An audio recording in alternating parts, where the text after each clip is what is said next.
möhtəşəm maska şousu tam sürəti ilə davam edir. Dilimdə topuq vurdu, hörmətli tamaşaçılar. Maska şou deyəndə biraz həyəcan gəlir bizə. Mən də biraz həyəcanlandım və Şölə xanım artıq buradadır. Respublikamızın əməkdar artisti Şölə Səfərəliyeva ilə söhbətimizə, mövzumuza davam edəcəyik. Sabahınız xeyir olsun. Xoş gəldiniz Şölə xanım, xoş gördük sizi. Dostlar, belə bir mövzudur ki, burada həyəcanlanmamaq mümkün deyil. Hələ mənim dilim nə qədər topuq çalacağını bilmirəm bu söhbət ərəfəsində.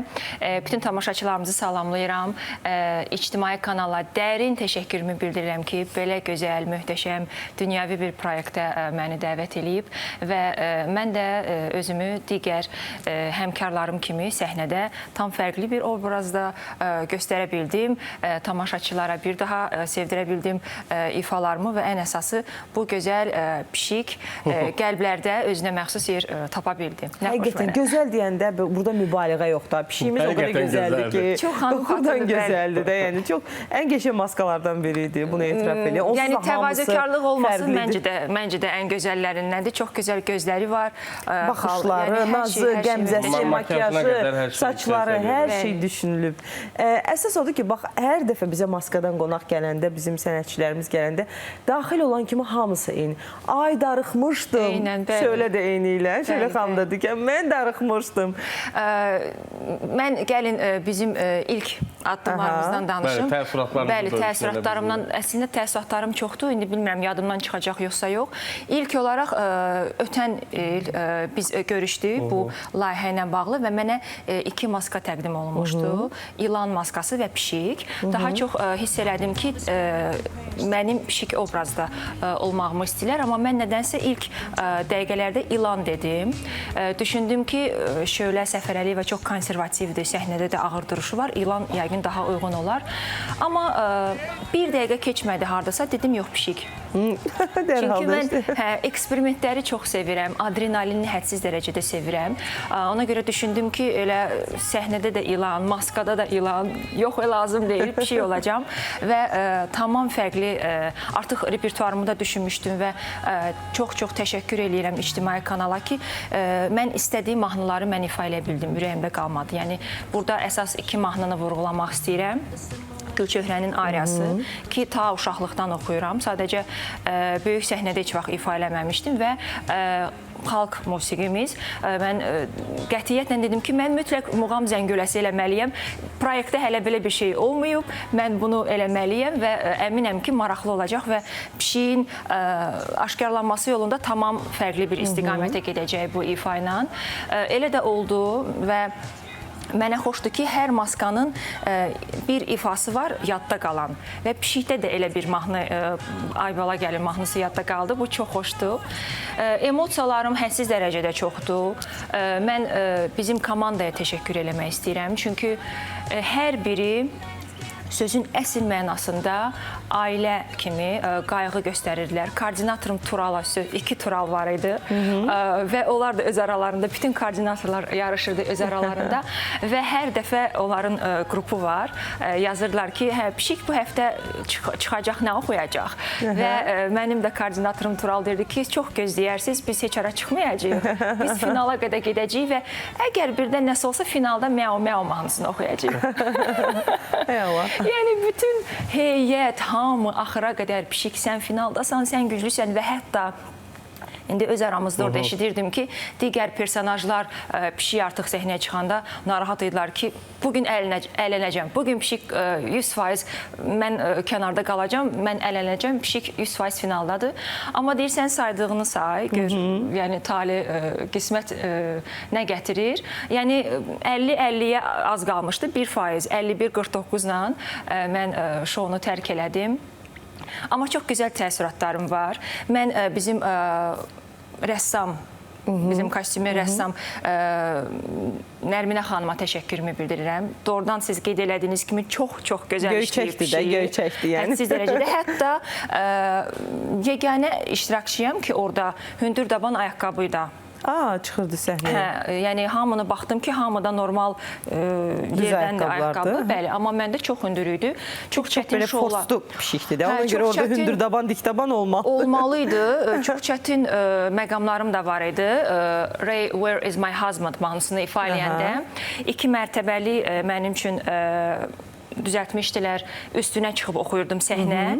Təsəvvür eləyin ki, mənim başım da qeyri-sabitdir, hərəkət eləyir. Görün də, indi bu ağır, yəni, o ağırlıqda və o səhnə də hərəkət eləyir.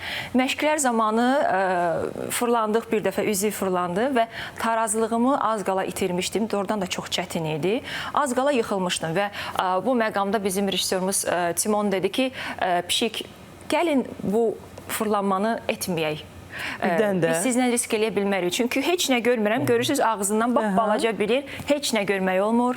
Nəfəs almaq olmur. Zaten bunu artıq ötən maskalar deyiblər, sizə bilirsiniz. Dedim, yox. Risk etməyi sevirəm. Adrenalini sevirəm və əgər siz bunu görmüsünüzsə, elə bir quruluş vermişsinizsə, mən mütləq şəkildə bunu edəcəm. Və şükür Allaha yıxılmadım. Çox şükür. Amma axıra qədər dua edirlər ki, inşallah ki, yıxılmaz. Bir də bir məzəli məqamı danışım. Bölüşün. Deməli, siz bilirsiniz də, biz orada müqavilə imzalayırıq, məxfilik qorunmalıdır və mən təbii ki, sona qədər bu məxfiliyə riayət elədim və mən artıq şoudan ayrılanda Balaş müəllimə çox təşəkkür edirəm. Gözəl bir gül dəstəsi ilə gəldilər, ən xoş sözlər dedilər. Özümü sanki artıq finaldakı qalib kimi hiss edirdim. O qədər, yəni gözəl sözlər dedilər mənə. Təşəkkür edirəm. İlk gündə üstündən keçdim. Elə də təsir eləmədi. Yəni, nəzərə alsaq ki, 6 gün ard-arda biz artıq hər gün görüşürük. Məxfilik qorunur, məni avtomobillə gətirirlər. Mən qara geyimdəyəm, heç kim məni görmür, tanımır. Ailə üzvlərim ancaq qardaşım bilir, onun övladları bilir, gəlin bilir. Heç kim bilmir. Heç kim bilmir və mən çıxıram. Artıq mən yoxam. 6-cı günü biz çəkilişimizi bitirdik. Bazar günü məni efirdə göstərirlər. Dadank, biraz mənə çatdı ki, şöyle, nə baş verdi? Artıq təsir eləməyə başladı ki, finalın bir addımlığında 1%.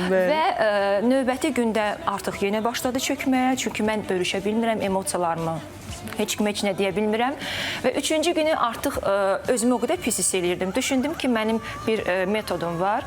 Nəsə narahatlıq olanda şopinqa gedirəm ki, özümə nəsə alacam və düzələcəm. Təsəvvür eləyin ki, gəlmişəm şopinqa, nəsə götürmüşəm, lazımsız bir cins şalvar götürmüşəm. Düşünürəm, milyon dənə cinsin var, sən bu cinsi niyə yeyirsən? Bu deyil, bu cins şalvar. Yox, bu deyil. Gəlmişəm, kabinə girmişəm və başlayıram ağlamağa. Cins əlimdə qalıb, gözümdən sel su axır, emosiyalar artıq yığılmış emosiyalarda belə deyil. Zəng vurmuşam bizim əməkdaşımıza, deyirəm, Nastya, mən özümü çox pis hiss eləyirəm. Nastya sağ olsun, çox gözəl, mülayim danışdı. Yəni, narahat olma, bəzi məqamlar filan, hər şey yaxşı olacaq və s.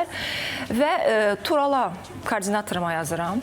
O da haradasa bir toydaydı, harada. O da ümumiyyətlə çox belə möhkəm adamdır. Ən azından, yəni hər zaman özünü möhkəm göstərir. Və vecinizi almayın şöyle xanım, mən indi toydayam, danışarıq. Çox maraqlı görünür təəssüratlar var. Biz bundan əvvəlki maskalarda hamısının bir ortaq dediyi fikir var ki, bəli, maskanın arxasında doğrudan çox çətindir, nəfəs almaq, görmək. Amma həm də onlar da qeyd edirlər, sizin də yanaşmanız mənə çox maraqlı ki, bu həm də bizə əlavə bir sərbəstlik verirdi. Bizi heç kim tanımırdı. Bu bizə səhnədə onsuz da biraz daha rahat olmağa şərait yaradırdı. Bəs sizdə necə idi bu şöyle? Məndə də rahatlığa şərait yaradırdı. Amma əslində bəlkə mən maskasız da çıxsaydım, amma məhz maska və yaxud da digər bir şou olsaydı, eyni qayda ilə mən yenə də özümü orada elə göstərəcəkdim. Çünki bunun üçün çox gözəl bir şərait var idi. Bunun üçün artıq rəqs qurulurdu, bunun üçün böyük komanda işləyirdi, bunun üçün artıq səs yazmalar olurdu. Yəni sən sadəcə çıxırsan, beynində qurduğun xoreografiyanı orada obrazı göstərirsən. Bu cəhətdən yəni şou çox maraqlı idi.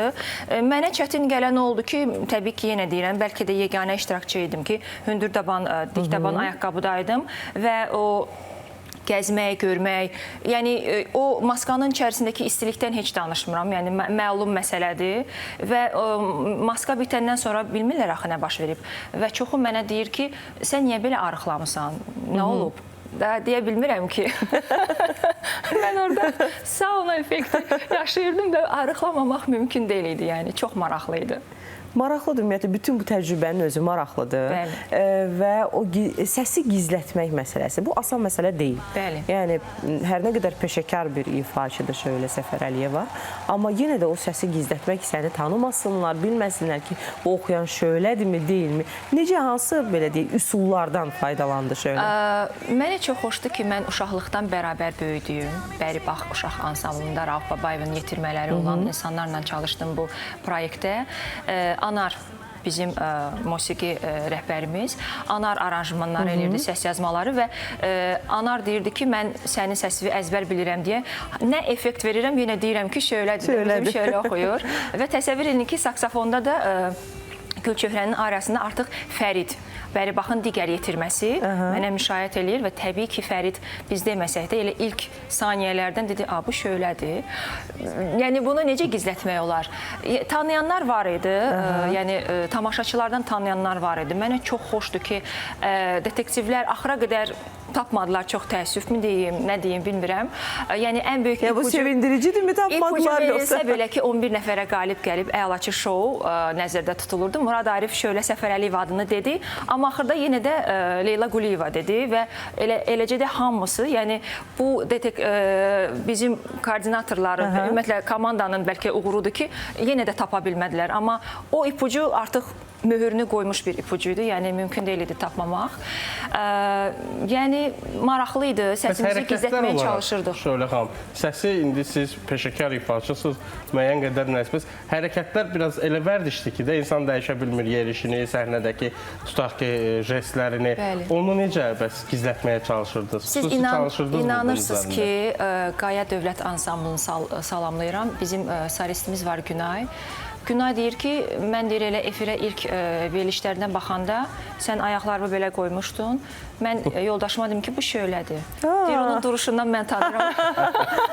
Yəni o dərəcədə. Yəni ki, tanıyanlar var idi. Amma yenə də mən rəqs etməyi çox sevirəm. Yəni, gündəlik olaraq çıxdığım səhnələrdə bunu göstərməsəm də, yəni, dostlarım, tanışlarım bilir ki, müxtəlif rəqs elementləri, hərəkətləri mən bunu çox sevirəm. Az-çox bacarıram mı, bilmirəm. Yəni, maskada bunu izlədiniz. Çox qəşəng idi belə bir şey. Yəni, orada başqa elementlər falan da var idi. Rəqs qrupumuzla bərabər çalışırdıq. Yəni, özüm daxilimdə nə var idisə, maksimum dərəcədə rahat idi. Onu göstərməyə çalışdınız. Hətta göstərməyə çalışmadım, sadəcə rahat oldum. Özünüz kimi? Hə, özüm oldum və ifalarım, mənim səsimdə bir keyfiyyət var. Mən düşünürəm ki, müxtəlif tərzlərdə, müxtəlif tımbrlarla oxuya bilirəm mən. Yəni, caz ifa edəndə mən çox sevirəm, cazın anası adlanır o qadın, Ella Fitzgerald, onun kimi belə səslə oxumağa. O da var. Yeri gələndə çox sevirəm Brilliant xanım Dadaşovanı, öpürəm, salamlayıram, bizim gözəl sənətkarımız. Onun boğazlarını da eləyə bilirəm. Hamıya maraqlı gəldi ki, muğam necə ola bilər, ay Şölə oxuya bilməz və yaxud da bu elə adlar dedilər.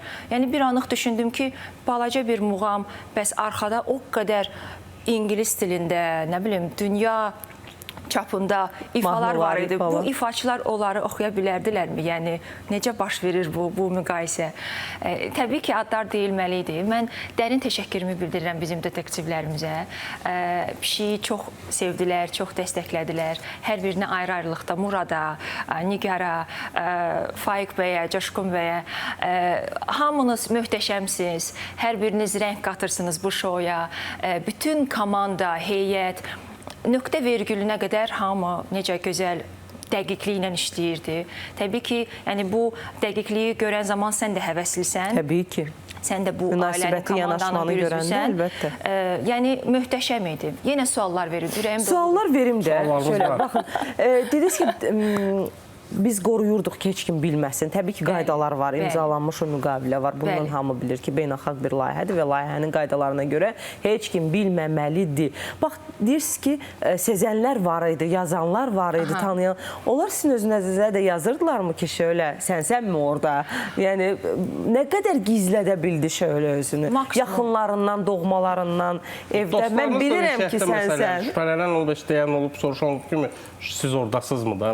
Elə dostlarım var idi ki, şübhələnmişdilər, amma onlar o normaları qoruyur və heç nə sual verməmişdilər. Gözləyirlər. Yəni, elə dostlarım da var. Elə dostlar var idi ki, o dəqiqə ikinci həftədə artıq Gülçöhrənin ayrasını oxuyanda bilirəm, bu sənsən. Miau, birincidə səhv demişdim, ikincidə bilirəm, sənsən. Heç bir şərhə, heç nə yazmırdım qətiyyən və mənə çox maraqlıdır ki, bizim Azərbaycan Milli Konservatoriyasının müəllim və tələbə heyətini salamlayıram. Orada pedaqoji fəaliyyət göstərirəm. Yəni, mənim dərsimi heç bir aidiyyatı olmayan, heç vaxt belə canlı ifa ilə ünsiyyətim olmayan tələbələr də var idi. Konkret şəkildə yaxınlaşıb deyirlər ki, şöyle xanım, pişiksiz sizdə, hə? Deyirəm, nə pişiyi? Biz bilirik, siz deyə bilməzsiniz, biz bilirik ki, o sizsiniz. Çox xoş idi və dünən artıq konservatoriyada dərsə gedəndə, artıq bazar günü məlum oldu ki, pişik kimdir. Bir neçəsi ilə görüşdüm və mənə o belə məxfilik oluram, mafiya oyununda kimi. Biz sizə demişdik. Biz bilirdik. Ona görə xoşdur ki, tamaşaçıların o sevgisini, o şərhlər, o çox çəkilməyə bilərdi adım, amma konkret çəkilən məqamlar var idi, izləyirdim. Təbii ki, detektivlər digər adları çəkirdilər deyə və o adlar çox çəkilirdi deyə istiqamət dəyişirdi. Artıq şüuraltı istiqamət dəyişirdi və mənə məsələn çox xoşdur ki, ötən mövsümdə axıra qədər canavar obrazında dedilər ki, Şölə Səfərəliyeva. Xatırlayıram, bəli. Bütün maska boyu şöyle. O zaman da mənə zənglər olurdu. Bu sənsən, biz bilirik. İndi mən özüm çıxmışam, heç kim heç də bilmir. Yəni, bəlkə də bu mənim ifamın rəngarəngliyidir ki, tapa bilmədilər. Həm də gizlədə bildiniz özünüzü, necə deyərlər. Bacardığımız qədər. Şöyle xanım, maska şousu çox fərqli bir layihədir. Siz özünüz də bilirsiniz, siz sənət adamısınız, amma ümumiyyətlə maska şousu sizə nə qatdı, nə düşünürsünüz? Bundan sonraki karyeranıza, həyatınıza necə bir təsiri oldu? Deyim də sizə, ondan ələndikdən sonra hətta bir şey deyim sizə. Təsəvvür edin ki, ayın 5-i 6-sı may mənim çəkilişlərim olmalıdır, əgər mən finala qalıramsa. Və 5-i mən Berlinə uçmalıyam, Azərbaycan bayrağını təmsil etməyə. Hətta onu gözə aldım. Oradakilərə dedim ki, mənə bilet alırsınız, konsert ayın 7-sindədir. Mən birbaşa gəlirəm səhnəyə oxumağa. Canlı ifalar, təsəvvür eləyin. Neçə saatlıq təyyarə uçuş. Onu belə gözə almışdım. Və yeri gəlmişkən elə bugün yenə maska ilə bağlı çıxıram. Sabah da uçuram inşallah ki Praqaya.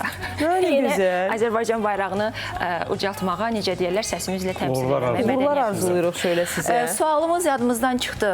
Yəni nə qatdı sizə? Bəli, ondan bir neçə gün sonra bizim sevimli sənətkarımız Mübariz Tağıyevin Heydər Əliyev sarayında konserti idi. Səsim biraz nasaz idi və ümumiyyətlə məşq eləməmişdik. Səhnəyə çıxanda dedim ki, şöyle, sən o boyda maskada nələr elədin? O dik tabanda. Burada mı bacarmayacaqsın? Bu nədir ki? Çıx oxu. Həqiqətən də çıxdım. Yəni, hər şey ideal idi. Yəni, mənə nə qatdı? Daha çox inam, daha çox artıq nəsə olanda düşünürsən ki, sən o çətin etapdan, mərhələdən ki, necə rahat keçdin, bacardın, artıq bu sənin üçün rahat olmalıdır da. Yəni, ona görə bu gözəl Məstana sonsuz təşəkkürlərimi bildirirəm ki, vəhdət təşkil edə bildim. Sağ olayım Məstan, çox sağ ol. Xeyli də yol qət elədi şöyle maskada, gəldi, yaxşı gəldi özdə. Hər halda maraqlı bir təcrübə idi, düşünürük. Hər halda təəssüratlardan da o isti, o dediniz ki, göz yaşlarımı saxlaya bilmədim, bir bum da yaşandı. Yəni, bütün o hissləri yaşadınız birlikdə. Yenə də yaxşı layihələrdə, gözəl layihələrdə görmək istəyirik sizi. Uğur arzulayırıq şöyle.